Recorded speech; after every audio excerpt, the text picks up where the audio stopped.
On this beautiful Sunday night, we are coming to you live from our Nile Serena studios.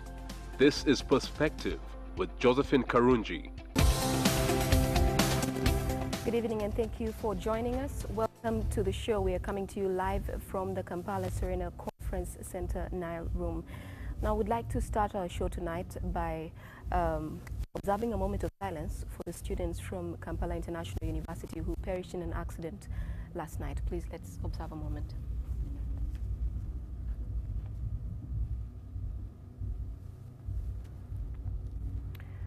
This accident happened along the Kampala-Gulu highway in Nakasongola town. We'll give you more details about this story, as you've already seen on social media, and some more details from the homes that we visited earlier today in our bulletins later at 9 p.m. But we'd like to thank you all for joining us this evening. This month of November, we'll have guests sharing their stories, telling us about the things that impacted their lives and changed them to a certain degree. So let's start off and say it as it is. Mildred Kamau was a remarkable student. She was an athlete and had dreams to be a doctor. And then, in her teenage years, life happened. She was raped, not once. People kept expecting me to talk, but I kept quiet because of the pain. Even up to now, I still have the pain. I don't talk about it so much, and somehow my family know the pain that I went through. And you can even tell with my life what an interruption it was. It's not easy to talk about it. Her parents thought it wise to send her to Kampala, where she was placed in the care of her aunt and uncle. They hoped that things would be different here. Fate had other plans. Mildred carries on her a book she has written that tells her story. I wrote it underground because I think you know the genesis of it. Yeah, it was after a gunshot, and because my killer was still at large, I started writing it underground. An extreme introvert, Mildred kept a lot to herself. One day, however, about 3 years after she was raped, she was convinced to attend a party with her cousin, and this is how she met the man she calls her killer, the man who kidnapped and then shot her. This guy started to pursue me, and I'm saying no. And then one day he told me, if you refuse to love me back, I'll kill you. That was good for laughter. I laughed it out because I never thought that somebody can force you to do bad manners. You get it? This man kept his word, the word she thought he had said in jest. He kidnapped her, beat her up, and attempted to kill her. To tell you the truth, Josephine, you won't believe that I've never, like you tell me, fall in love and get married. I've never, because this thing happened to me when I was a child, a young girl who was trying to pursue a dream and being interrupted. You are interrupted here, you try to come up, you are again interrupted here, you try to come up, you are again interrupted here. After the shooting, Mildred was dumped at a mission hospital, naked, save for her underwear, and bleeding profusely. She barely had a pulse. Her captor hoped she would die there. The brain came out, spilled out, and the bullet lodged in. Your brain poured out of Yeah, it poured out. And the brain lodged in. The bullet lodged in.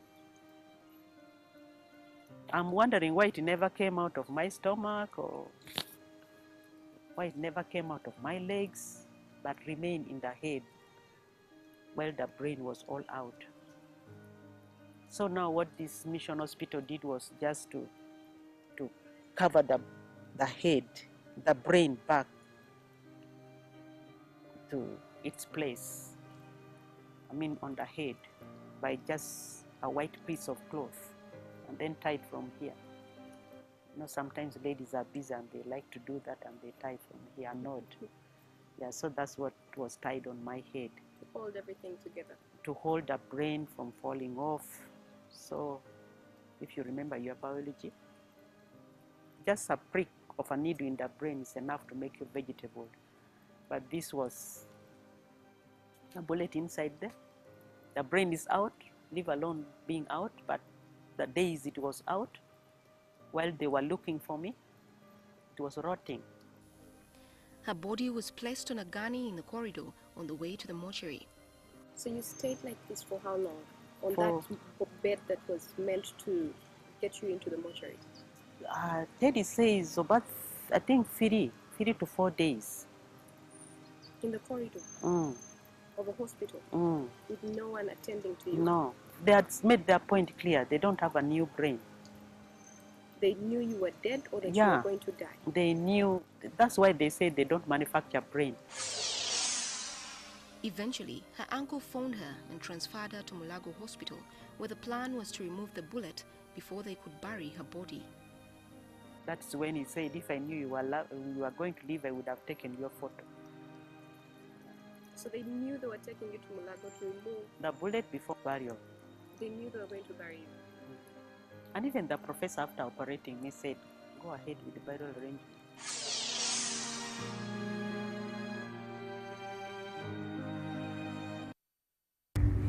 That's Mildred Kamau's story. I'd like to ask Mildred to come and join us and share a bit more about that story. Mildred?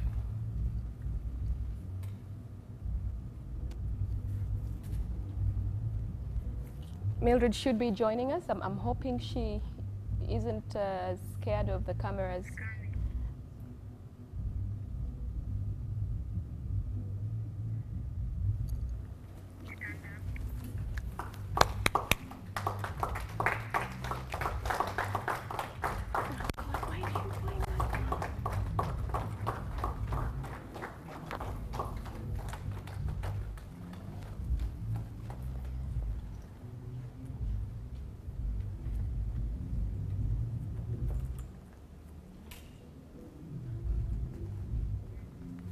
Thank you for joining us, Mildred. Okay, please. You're going to sit here.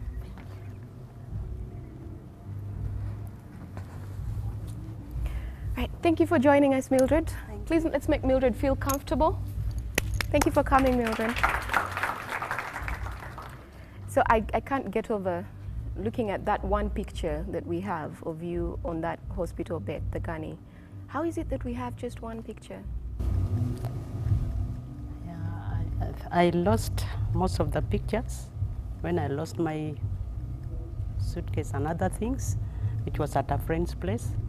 Of course, this went along also while the killer was still at large. It went along with the homelessness and kind of street life. And I had you mention that your uncle said... And even my sister a few weeks ago told me, if I knew you were going to leave for me, I would have just taken that photo where you were wired, like, yeah. So the doctors said you are 1% alive and 99% dead. Yeah. But here you are. What By does God's that grace. feel like? I don't know how it feels, but I just feel normal. I feel normal. Sometimes I really also don't know what to say about it, but I just feel... Well, I've read your book. This is Mildred's book. It's called Bullet in the Brain. When I read it, I kept thinking, and I asked you this question again in the interview. How were you left on a hospital bed, unattended to, for 3 days? Okay. Okay, I think Teddy would have been the best to answer this. Teddy is the lady who made me to survive. She was supposed to be here, but she's not well. She's the one who told me that bit where I was dumped in the hospital. Okay, I was supposed to be thrown in the bushes after the gunshot, but then one person said, let's go and throw her body in the hospital. Better her be discovered from the hospital than the bushes. Yeah, so that's how I ended up in this mission hospital. I didn't mention the name of the mission hospital, but I took a book to the director and I said, it was supposed to be this hospital, but I didn't mention it, so you don't also talk about it. Did he read the book? Yeah, I left him reading. What did he say? He said, it's not, but because he was also not there by then, I told him, you know, that time there were no neurosurgeons in this hospital. You agree? He said, yes, I agree. So read the book and keep quiet. This was in 1981? No, that was just last week. No, I mean what happened? Yes. Yeah, what happened in 1981 when I was a young teenager. Okay. Well, I've read the book. I don't want to spoil it for the others. But when I think about what I read. I'm wondering, because we spoke earlier and you told me you forgave I did. this person who shot you in the head. What does forgiveness like that look like? Okay, in this case, you would think I was even not normal to forgive him, because when I was forgiving him, I was vegetabled. I couldn't even turn. Actually, they made me to face the wall, because whenever I would want to face this side, I had to call out and they come and turn the whole body to face that side, because I was already vegetabled. Everything was happening there. So they made me to face this way as they discussed some things, the relatives and other people on this side. Then when I heard them, they talked aloud. So I heard them say, now what can we do to punish this guy now? Then I think I answered while facing the wall. I said, please let him go free. Let God deal with him. In fact, I told my mom, you can hear my voice, even though I'm told I'll never walk at all. Sorry to jump in there. But let's forgive him. I've forgiven him. And I think that forgiveness is what makes me be here right now. If I'd not forgiven him, I don't think God would have healed me, or I would have gotten healed. So that bit of the forgiveness was difficult, because I heard my sisters say, have you heard her? Forgive. Have you heard? But for me, I was facing the wall. I couldn't see the side they were seated. I was able to project my voice from the wall side, but they heard it because it was audible. So it's that forgiveness. In fact, I quoted a chapter in the Bible for those of you who read the Bible. It is Romans 12, verse 19, which talks about forgiveness. If you forgive, then God will do not take revenge. Instead, let God do it. I quoted that scripture, and yet I did not know much of the Bible. Actually, I didn't know anything in the Bible. That's what I quoted, and I forgave. You used to be an athlete. I did. Oh, I was a good Here one. you are, lying on a bed. And in a vegetable state, like you constantly told me. I think that helped me. Being a runner also helped me. First of all, not accept the wheelchair, because after the operation, sorry for jumping, yes. After the operation, first of all, put in another mortuary within a ward. If you go to Mulago, there are some mortuaries within the ward. It's just a small room. In the book, I called it, I was placed in the small room after the operation, but I got to discover that last year that is a mortuary, because I went looking for a nurse who was inside there. And I found him moving within among dead bodies and trying to touch. I said, oh, so this is what I was calling a small room. And you were in there? After the operation, now second mortuary was that small room. So where I'm talking about in a coma, like doctor says 6 months. But then I said 5.5, because in this small room, there were some other 4 people who were on their beds. And actually 3, I was the 4th. Were they alive? I don't the 4 know. People? Okay. I don't know whether they were alive, but what I know, they were also lying on their beds. But for them, they were covered totally. But for me, okay, they would cover them maybe later. But I could see, and I couldn't talk, because for mine, all the eyes were wide open. But I don't know whether I was thinking. But with your eyes wide open, nobody could tell that you were still alive? No, this eye just remained open after the gunshot. It never closed.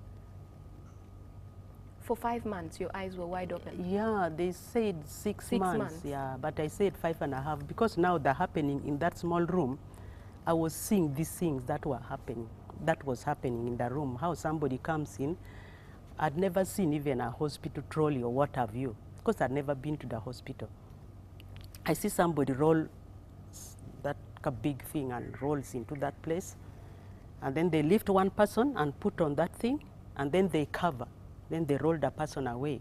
So they did this on this 1 week, this person. Then after some days, this person. Then another few days after, this person. So actually, the 4th one was supposed to be me. So then that is when I shouted the word grace aloud. So I think that's what saved me. When I shouted the word grace, I started talking.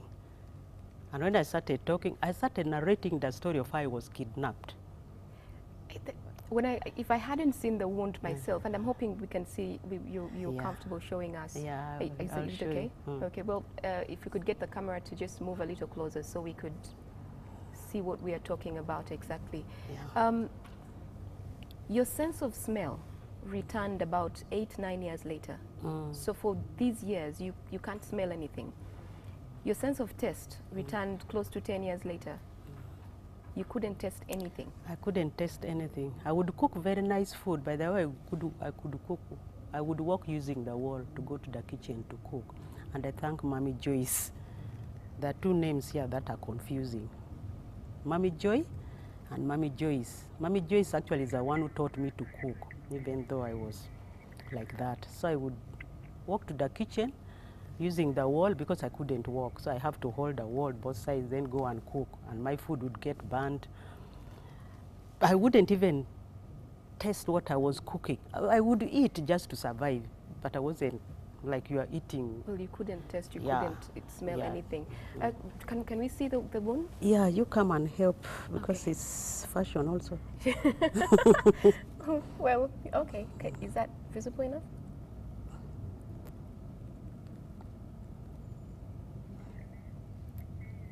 Okay, I think it's visible. Okay. Do you want to raise your head a little?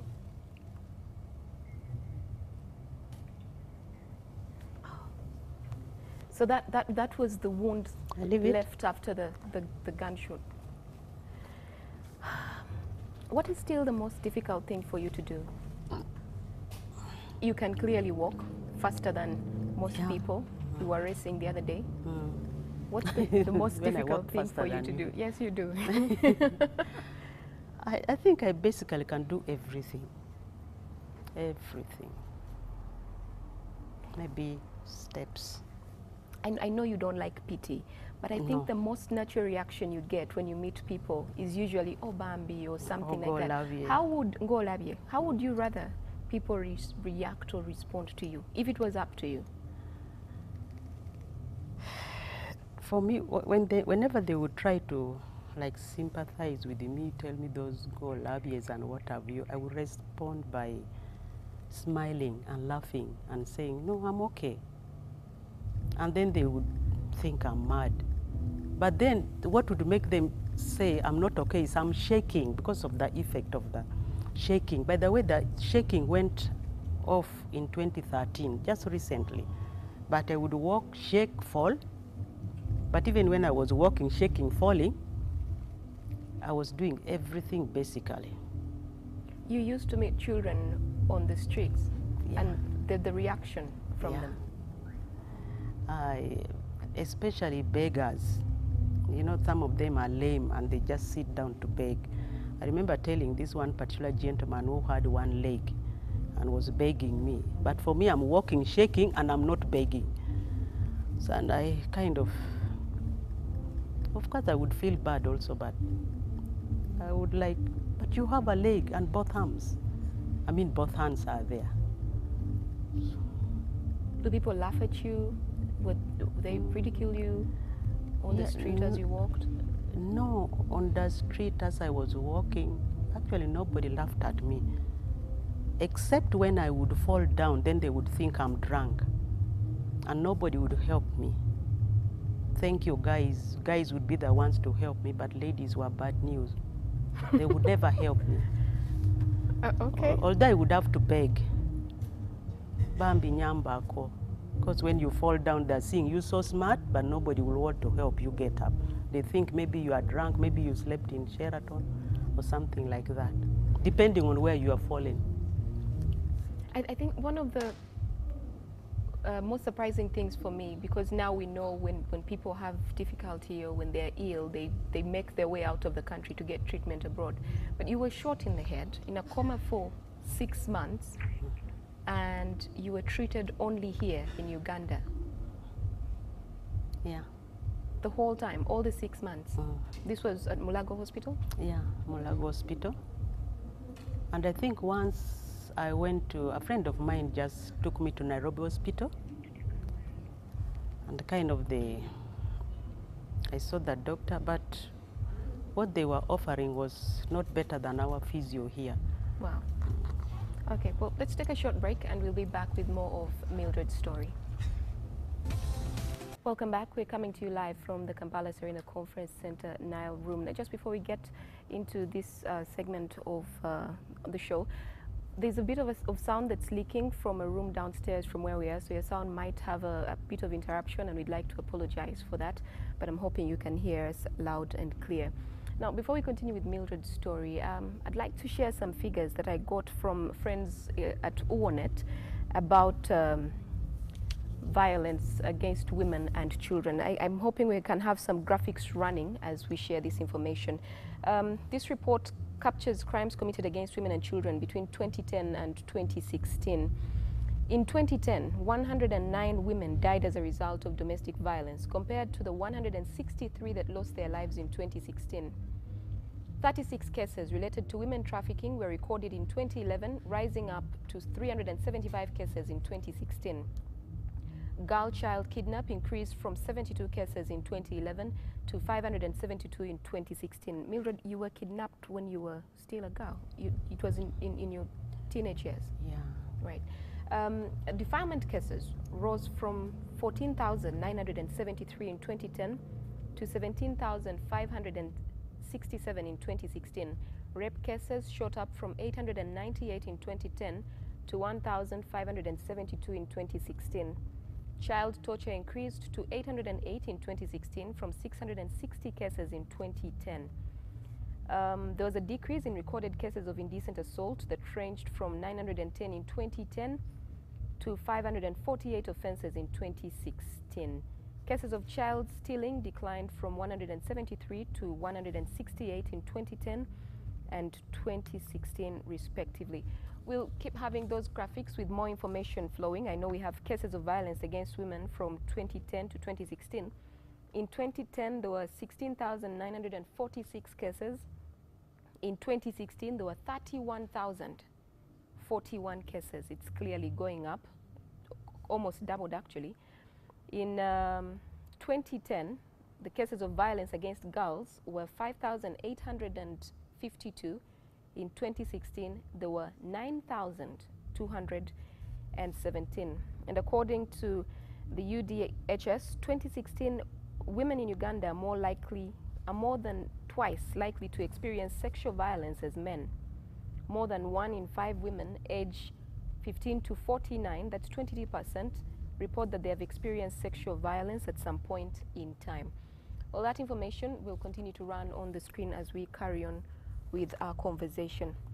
Mildred, for somebody who is watching, what would you like to say to them about your experience? What would you like them to pick from it? I think one of the things I would speak to them out there is it can never be easy. In different situations, there reaches a point where things are not easy. But mine has been perseverance, and it's perseverance that has made me to be where I am right now. And because I realize that there are so many who give up. You know, if, for example, you're walking on the street and you're all the time falling, they tend to give up. But if you persevere, definitely God will come through for you. And actually, when I talk of perseverance, it's never easy. You just need to lean on God in order to be safe. You said in your book that you kept telling yourself that you would never be crippled, dependent, poor, or a beggar. Those are strong words. Yeah. I kept saying that. I kept speaking to myself, actually. But when I was speaking to myself, other people were not looking at what I was saying. For them, they were seeing something else. For them, they were seeing a failure. What is she doing in the city? Why can't she go home? You know, things like that. Nothing will come out of her. And for me, I was saying, one day, I'll be a billionaire. And I remember one of my nieces telling me, in fact, my sister, show us the money first. And then I'm like, you wait and see. One day I'll be a billionaire. There's a particular comment you share with me. I don't know if you're comfortable sharing it, about a comment a man made in regards to your status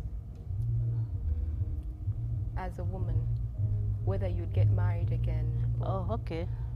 Yeah, people would ask me that question. And now, actually, that was one of the girls who came to visit me that time. I was bent and I was crippled. Everything was still there. Because I did not get like this in a day. I did not get well in a day. It was a gradual kind of healing. So this girl comes to visit me at home. And now I'm trying to just stand and like maybe walk using the wall and show her the way out. And she said, hey, my sister, now you are bent all over. Who will marry you? You know, such are the things we were talking about. The goal, love you people. Oh, sorry, now you see, now what is going to happen? So this one said that, now you are so bent and all crooked, who will marry you? And that time, marriage was not even in my vocabulary anyway. But I kept saying that at one point, I know I had strong faith. I know that the God who made me to survive, who got me out of the gunshot, will definitely see me through. Did you ever respond, or do you ever respond when people make comments that you find insensitive? No, I don't, because it affects me, so I usually just laugh it off. I don't. I leave them to talk and I keep quiet. What does life look like now? What do you have to do on a daily basis? Now actually, with this book project, and I have to like look around because I'm doing a film out of this. And then I think my daily kind of work is getting up early in the morning, taking breakfast, doing my exercises. Oh yes, the exercises. You're still doing physiotherapy? Yeah, on my own. And then I go for massage, this kind of Serage massage, which is nearby there because I used to go where they started it from. So then I go and work. Then coming to work is actually like moving around. Sometimes I put proposals, I write proposals. I write my own proposals to different ministries. And at one point I was actually, I think once or twice I promoted Pepsi in creativity. So those things you need to run around. And then again, like the people who support you. Coca-Cola one time supported me. So I need to go back and say, are you going to support me again? Well, your book has created quite a buzz, and I heard that it might be put on the national curriculum. Yeah, they are going to put it on the curriculum. It was evaluated, this very copy was evaluated by National Curriculum Development Center, and they said they can use it as material for learning in secondary school.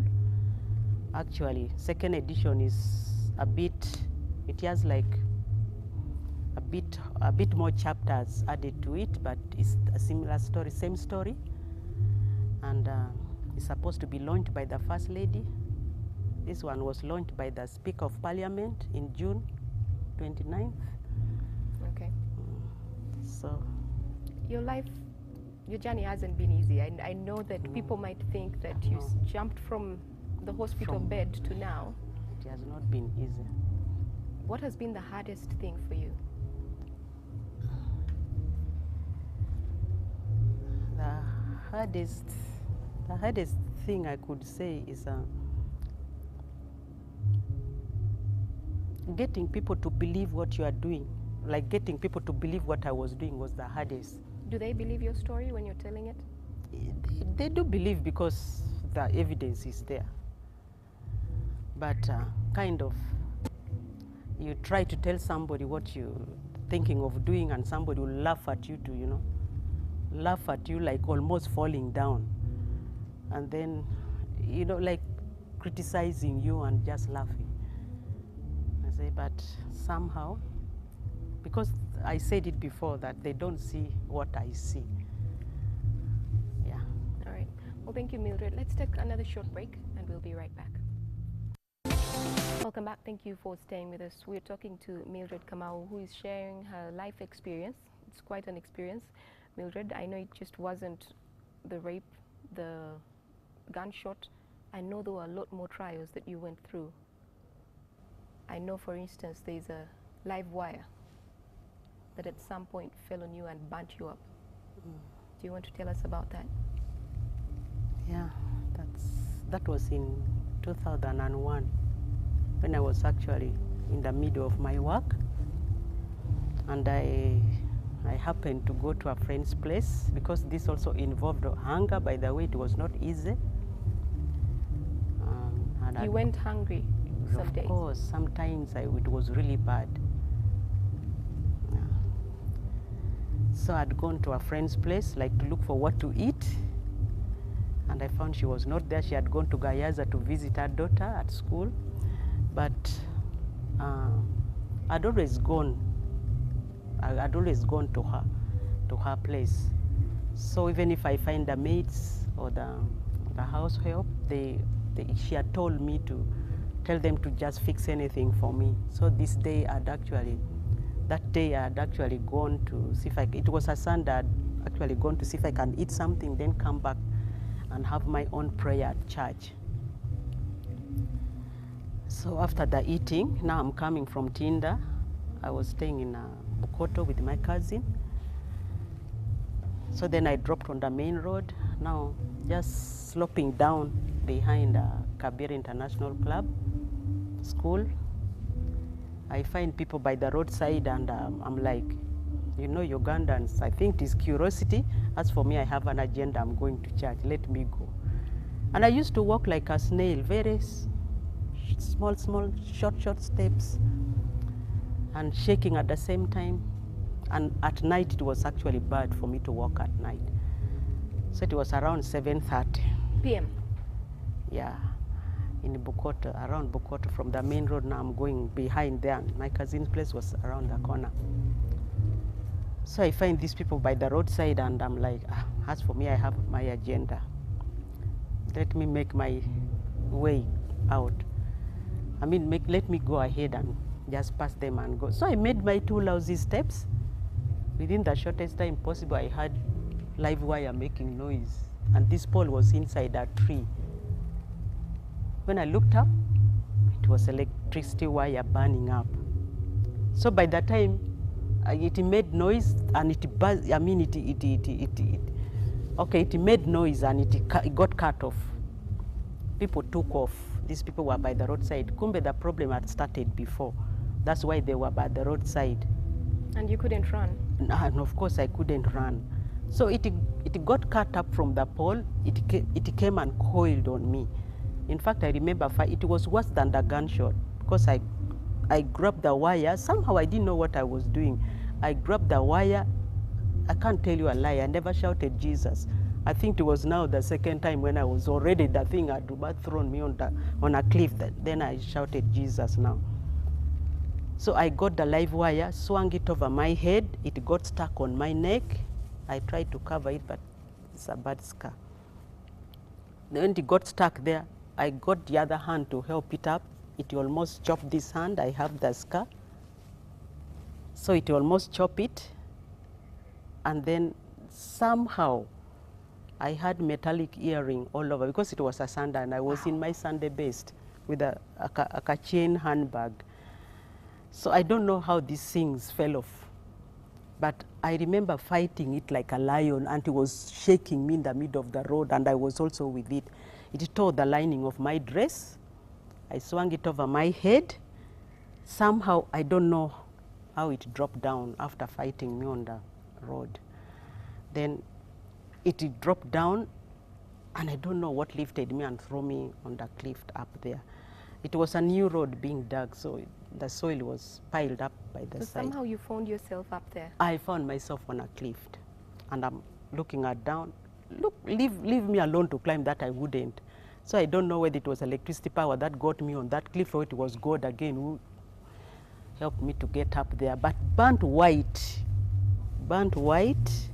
the neck was white, the arm was white. It just seemed like trouble was following you everywhere you were going. I know, everywhere I go there is trouble. Oh, Mildred, at least 1 out of every 3 women in the world has been beaten, coerced into sex, or otherwise abused in her lifetime. And the abuser is usually somebody she knows. Did you know the person who abused you, who shot you in the head? Yeah, I'd known him for 3 months. I think I also indicated in the book, we met like on the 29th of September. Well, I don't want to give them the details. I want them to buy the book. Okay. So But I'd known him. You knew him? I knew him. Okay, but although just for a short time. When you hear that at least 1 of every 3 women in the world has gone through an experience, not exactly like yours, but something similar, what goes through your mind? Always when I hear the first statement that comes to me, not again, or it has happened again. And then I'm like, is it going to continue like that? Can something come up? Especially for women, I really feel sorry because they don't have strength to fight back. In most cases, they're the ones who are actually hit. And they're the one actually, they're always innocent. That's what I mean. Somehow they're innocent. If not 99% are innocent. You had to live with all your scars, knowing that the person who tried to kill you was alive and moving around free. What would you like to see done for women who have gone through things that are related to what you have gone through? I don't know. I don't know whether the women should come together plus children, because like you for were my a child case, at a point, yes. So many bad things were happening one after the other. In fact, the other day you were asking me if I shared what happened to me. This is the rape area. If I shared it with my family, I think I never talked about it until 2008 is when I told my mom the exact thing that happened. And I remember my brother being so apologizing, because all of them didn't know what had happened to me, kind of because it was pain. But I think what we need to do is maybe the women should rise up. Plus, I don't know whether it will work, but we can come together and maybe speak to the world, because it's, by the way, it's not only in Uganda. I think you do a lot more together than as an individual. Yeah. Oh, Mildred, my final question to you. What made you decide to write your journey in a book?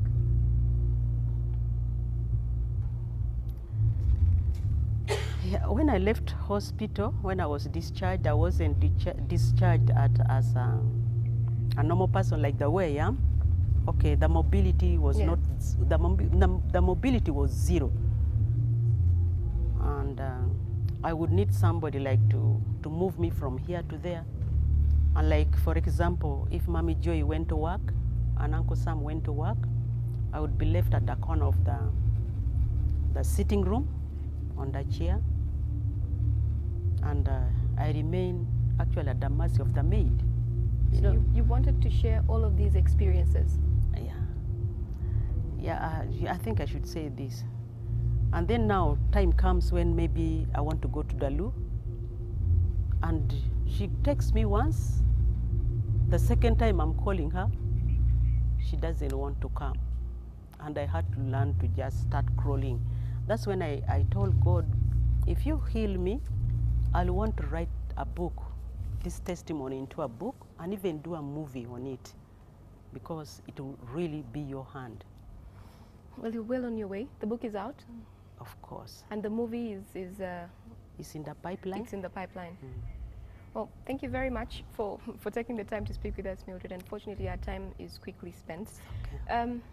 We're a little early, but every year from the 25th of November, which is the International Day for Elimination of Violence Against Women, to the 10th of December, which is Human Rights Day, the 16 days of activism against gender-based violence campaign begins, and it is a time to galvanize action to end violence against women and girls. I believe that stories like Mildred's need to be told, and like she said, when you work together, maybe you can find better solutions than if you keep your story to yourself and try to work as an individual. So we'd like to ask you all out there to share your stories, be part of the 16 days of activism that begin on the 25th of November and end on the 10th of December. Thank you once again, Mildred, for taking the time to speak with us, and thank you very much to our studio audience for listening to the story. And that's it for our show for tonight. Coming up, NTV Weekend Edition.